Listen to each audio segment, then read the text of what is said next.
بڑی شان والا ہمارا نبی۔ حمد و صلاۃ کے بعد معزز و محتشم مکرم سامعین کرام، السلام علیکم ورحمۃ اللہ وبرکاتہ۔ قرآن کریم فرقان حمید برہان رشید کی 21ویں پارے سورۃ الاحزاب کی ابتدائی آیتوں میں سے ایک آیت کریمہ کا چھوٹا سا حصہ تلاوت کرنے کا شرف حاصل کیا ہے، جس حصے میں جس آیت کریمہ میں اللہ تبارک و تعالی نے نبی سے اہل ایمان کا رشتہ، ناطہ، تعلق بیان فرمایا ہے کہ نبی سے مومن کا رشتہ کیا ہونا چاہیے، نبی اور مومن کا لنک،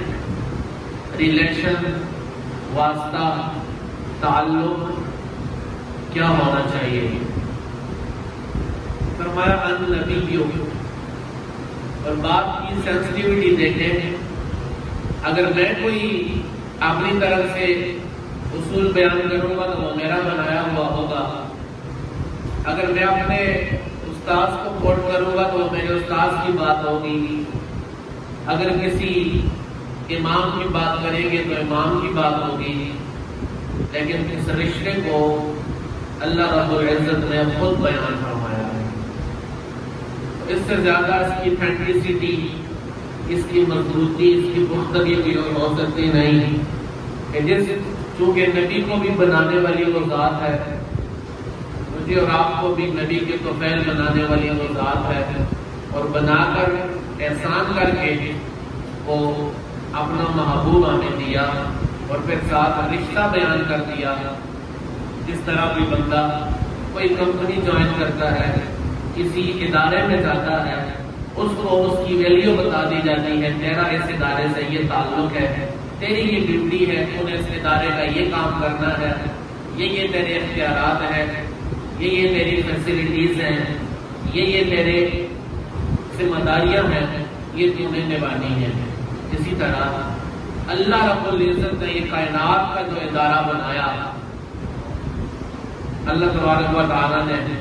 اتنے سارے مومنوں کو، یعنی انسانوں کو پیدا کیا، ان میں سے جن کو ایمان کی توفیق ملی وہ اس ادارے کی جوائننگ کی طرح ہے کہ اسلام کے اندر وہ لوگ آئے ہیں، ان کو پھر بتا دیا کہ اس ادارے کا جو ہیڈ ہے وہ رسول اللہ صلی اللہ علیہ وسلم کی ذات ہے۔ ادارے کا یہ پوری مثال سمجھانے کے لیے ہے، جو چیزیں ہمارے سامنے ہوتی ہیں اگر ہم اس سے مثال کے طور پر سمجھے تو سمجھ سکتے ہیں۔ اب ہر مومن، ہر مسلمان اس اسلام کے ادارے کا ایک فرد ہے، تو اس فرد کا، اس ادارے کا ہیڈ جس کو اللہ تعالیٰ نے ہیڈ بنایا ہے، رسول اللہ صلی اللہ علیہ وسلم کی ذات، اس کے ساتھ کیا ریلیشن ہے؟ فرمایا ان نبیوں، جو نبی کریم صلی اللہ علیہ وسلم ہے، وہ اولا ہے، اولا بالمؤمنین، وہ مومنوں کو من انفسہم، اپنی جانوں سے بھی زیادہ اولا ہے۔ اب اولا چونکہ عربی کا لفظ ہے، اردو میں بھی استعمال ہوتا ہے، اولا کے متعدد معنی ہیں، جو معنی بھی کریں گے، کیونکہ اللہ تعالیٰ نے یہ لفظ ذکر کیا ہے، جو معنی بھی اس لفظ کا کریں گے وہ نبی کریم صلی اللہ علیہ وسلم کے ساتھ مومن کی رشتہ داری کو بیان کر رہا ہے۔ ایک اولا کا معنی ہوتا ہے سب سے زیادہ پیارا، جب پیارے والا معنی کریں گے تو معنی یہ ہوگا کہ نبی مومنوں کو اپنی جانوں سے بھی زیادہ محبوب ہے۔ اولا کا دوسرا معنی ہوتا ہے حق رکھنے والا، حقدار۔ اس معنی کے اعتبار سے معنی یہ ہوگا نبی کا حق مومنوں پر ان کی جانوں سے بھی زیادہ ہے۔ تیسرا معنی اس کا ہوتا ہے مالک۔ اگر مالک والا معنی کرے تو معنی یہ بنے گا نبی مومنوں سے زیادہ ان کی جانوں کا مالک اور مختار ہے۔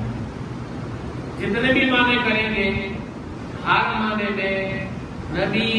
اپنے آپ سے بڑھ کے پیارا لگنا چاہیے، اپنے آپ سے بڑھ کے اس کو تصرف ہونا چاہیے، یعنی اپنے پیچھے نہ چلے بلکہ جو راستہ نبی نے بتایا اس راستے پہ چلے۔ یہ تو چھوٹی سی جھلک ہے اس کی۔ اصل یہ ہے کہ اپنا آپ اتنا پیارا نہ لگے جتنا نبی پیارا لگتا ہے، یہ بنیاد ہے۔ اگر یہ مسئلہ حل ہو جائے نا، اپنی ذات محبوب نہ ہو، انسان کائنات میں سب سے زیادہ پیار ہر چیز سے بڑھ کے اپنی ذات سے کرتا ہے۔ سارے پیارے رشتے پیچھے رہ جاتے ہیں جب اپنی جان میں بنتی ہے، لیکن اللہ تعالیٰ نے فرمایا کہ اس سے بھی بڑا رشتہ تجھے جو دے رہا ہوں وہ تیرے نبی کا تیرے سے رشتہ ہے۔ مانا کیا بنے گا کہ تو اپنی جان پر اگر مومن ہے، بات اللہ تعالیٰ نے انسان کی نہیں کی کہ النبی اولا بالمسلمین نہیں فرمایا، بالمؤمنین فرمایا ہے، یا النبی اولا بالناس نہیں فرمایا کہ ہر انسان کو اتنی پیارا نہیں، ماننے والوں کو، لنک والوں کو، تعلق والوں کو، جنہوں نے نبی